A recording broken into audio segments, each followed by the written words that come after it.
Guys, nailabas na yung Forbes top banks natin, di ba?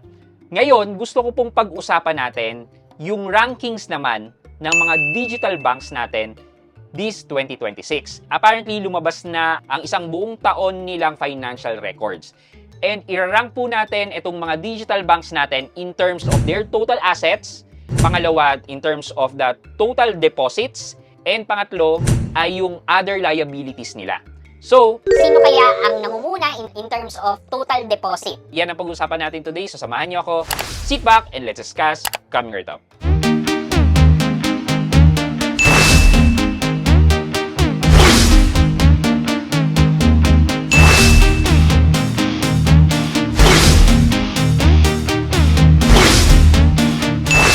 Hi guys, this is Pat and you're in Pat Quintos Review TV. So if you're new to my channel, I do reviews about personal finance na meron akong experience or meron akong knowledge na ginawa ko na ng videos and playlists na makikita nyo dito sa taas. At kung bago kayo dito sa channel ko, you may want to consider subscribing to my channel. So ito pong i-share ko po sa inyo ay galing po to sa website ni BSP wherein on a quarterly basis naglalabas po sila ng financial statement ng mga banks natin. So, kung pupuntahan nyo po yan, makikita nyo po na ito po yung source ng ating information. And marami rin po kayong makikita dyan, hindi lang po itong digital banks natin, makikita nyo rin po dyan yung mga universal and mga commercial banks, pati yung mga rural and cooperative banks natin, nandyan din naman po. Okay, so simulan na po natin at unahin po natin yung assets ng mga digital banks na to. I-rank po natin sila kung sino po ba ang may pinakamataas na asset. Unahin po muna natin yung digital bank na may pinakamababang asset. Number 6, which is si OF Bank. Si OF Bank po, yan po yung digital bank designed for OFWs. Ito po ay isang subsidiary bank po ng Land Bank of the Philippines. Si OF Bank po ay may total asset na around 5.55 billion. Pang number 5 po natin ay si Tonic Bank. Si Tonic Bank naman po ay meron po siyang asset na nasa around 8.25 billion peso.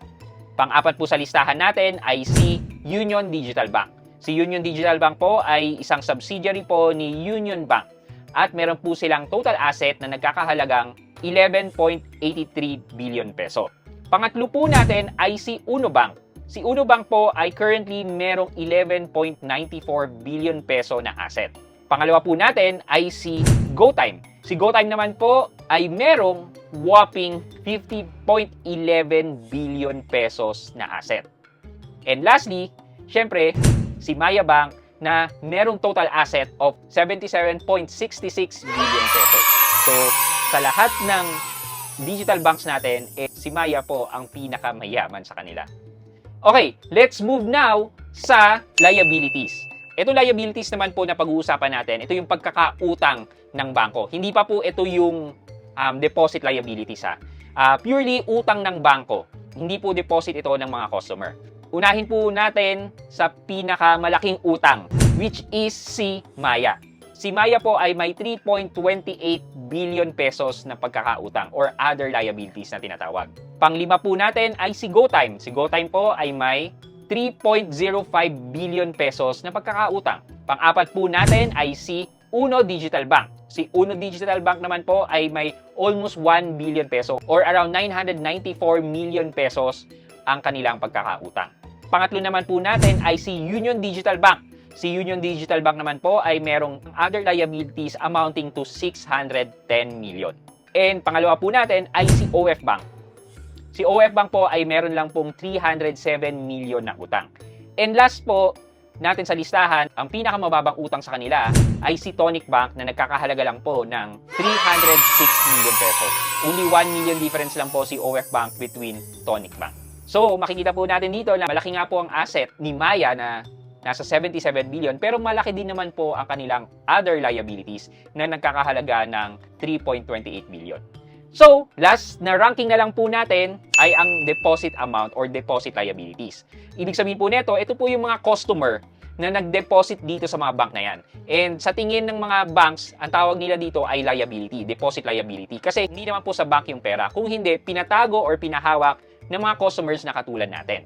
Okay, so number 6 on our list ay si OF Bank. Si OF Bank po ay may 3.76 billion pesos na deposit. Hindi po natin masasabi kung ilang tao nagde-deposit yan, pero yun po yung dineposit dito kay OF Bank. Number 5 on our list is si Tonic Bank na merong 6.64 billion pesos na deposit. Pang-apat po natin ay si Union Digital Bank na merong 8.05 or 8.06 billion pesos na deposit. Pangatlo po natin ay si Uno Digital Bank na merong 8.82 billion pesos na deposit. And pangalawa po natin ay si GoTime Bank na may 43.52 billion pesos na deposit. And last but not the least na lang po ay si Maya, ang number 1 natin na masasabi natin na mas maraming nagde-deposit ng pera dito kay Maya kasi ang deposit liabilities po nila or yung total amount na nag-deposit kay Maya ay umabot ng 67.74 billion pesos. Ang laki po talaga.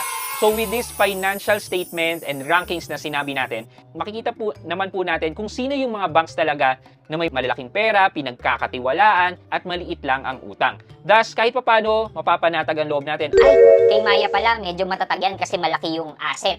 Ay, kay Maya pala, maraming nagde-deposit dyan. Etc. etc.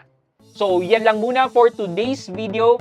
Sana po meron po kayong nakuhang information or trivia about our digital bank. Yun lamang po for today's video, but before we end this video, mag-shoutout po muna tayo at shoutout kay Brandon Sevilla at Brandon Sevilla 1389 na sabi po niya ay pa-shoutout Sir Pat, Edu Via Crucis, solid supporter po. Wow, thank you po. Nakakataba po ng puso yung mga sinasabi niyo ng solid supporter. Maraming salamat po talaga sa suporta niyo.